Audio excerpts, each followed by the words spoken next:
Republik Indonesia sangat beruntung memiliki Mari Muhammad. Beliau merupakan mantan Menteri Keuangan pada periode Orde Baru yang dikenal dengan julukan Mr. Clean. Tak hanya bersih, namun juga sangat rendah hati.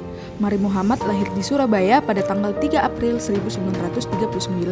Julukan Mr. Clean yang disematkan kepada sosoknya tak lain adalah penilaian publik dan pers atas kiprahnya yang mampu mempertahankan integritasnya di tengah suasana Indonesia yang kala itu masih marak terjadi praktik-praktik korupsi. Beliau juga dinilai mampu menjalankan amanatnya sebagai Menteri Keuangan di masa sulit ekonomi dunia dan Indonesia pada saat itu. Masa kecil Mr. Clean hingga tumbuh remajanya dihabiskan di Ampel, dalam kawasan Jalan Sasak di Kalimas Madia. Perjalanan karir di Kementerian Keuangan dirintis sejak tahun 1969. Hingga tahun 1972, beliau pernah bekerja di Dirjen Pengawasan Keuangan Negara dan juga menjadi anggota DPR gotong royong. Setelah itu, beliau mengabdi di BUMN dengan jabatan terakhir sebagai direktur.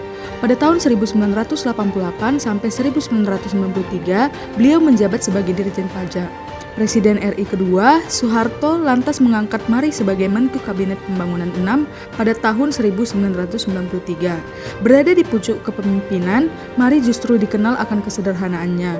Ia berani menolak tawaran yang keliru dan tak mau jumawa dalam memanfaatkan fasilitas negara. Kesederhanaannya beliau pegang teguh hingga tutup usia pada umur 77 tahun. Bapak Mari Muhammad mengemban tugas sebagai Direktur Jenderal Pajak di saat pemerintah Indonesia belum transparan dan lekat dengan korupsi. Walaupun demikian, beliau membuktikan kepada masyarakat bahwa beliau adalah pribadi yang berintegritas dan dapat dipercaya. Beliau tak segan-segan memberikan sanksi kepada 1.615 pegawai Direktorat Jenderal Pajak yang terbukti bersalah. Bahkan, beliau juga pernah datang ke kediaman Presiden Soeharto untuk mengukur tanah dan menghitung pajak penghasilannya. Bagi beliau, siapapun baik penguasa maupun pengusaha tidaklah lepas dari kewajiban menyetorkan pajak kepada negara. Selain berintegritas, Bapak Mari Muhammad juga merupakan pemimpin yang berprestasi. Beliau berhasil membawa Direktorat Jenderal Pajak melampaui target penerimaan sebesar 200%. Salah satu jasa beliau yang masih terasa hingga kini adalah inisiatifnya mengubah nama kantor pajak menjadi kantor pelayanan pajak. Perubahan ini dinilai mampu menyadarkan masyarakat bahwa pajak adalah kewajiban pribadi yang berperan sebagai alat pembangunan guna kepentingan umum. Berkat kiprahnya yang gemilang dan kinerjanya yang positif selama menjabat sebagai Direktur Jenderal Pajak, Bapak Mari Muhammad diangkat oleh Presiden Soeharto menjadi Menteri Keuangan pada Kabinet Pembangunan 6. Beliau merupakan seorang yang reformis dan memiliki pemikiran yang revolusioner. Selama masa kepemimpinannya, Bapak Mari Muhammad berusaha membenahi tata kelola perbankan pemerintah agar bersih dari kolusi dan jauh dari kepentingan sekelompok orang. Bapak Mari Muhammad juga menolak sejumlah uang taktis dan anggaran perjalanan dinas yang dinilainya terlalu besar. Beberapa kali ketika beliau melakukan perjalanan dinas, Bapak Mari Muhammad bersikeras untuk pindah ke hotel yang lebih sederhana karena beliau tidak ingin bermewah-mewah menggunakan fasilitas negara. Sosoknya yang sederhana juga tercermin dari mobil yang dipakainya untuk bepergian. Suatu hari, beliau pernah hampir ditolak masuk ke dalam istana negara karena mengendarai mobil kijangnya yang sudah usang dan butut. Namun, di tengah kondisi perekonomian dan keuangan negara yang sedang rumit kala itu, Bapak Mari Muhammad tetap berpegang teguh pada prinsip keuangan negara yang berimbang dan selalu berhati-hati dalam membuat suatu kebijakan.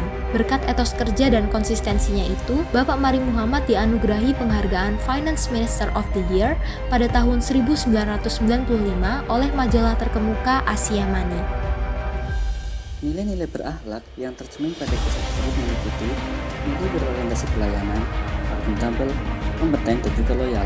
Nilai berorientasi pelayanan ditujukan pada kisah beliau yang melakukan pembalian nama kantor pajak menjadi kantor pelayanan pajak pada kisah 1, dan juga pada tindakan beliau yang memenuhi kebutuhan masyarakat pada kisah 3 dengan menerbitkan peraturan untuk membalas KKN yang marak pada saat itu dan merugikan masyarakat.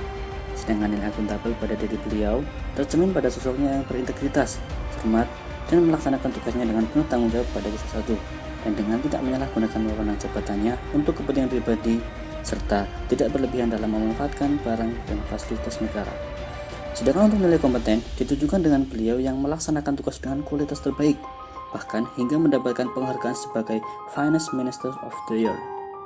Sedangkan untuk nilai loyal terdapat pada tindakan beliau yang mengarah pada maksud untuk menjaga nama baik instansi, yaitu dengan memberikan sanksi kepada pegawai DJP yang bersalah, dan juga saat membuat peraturan untuk memberantas praktik KKN untuk menjaga nama instansi tetap bersih dari praktik KKN.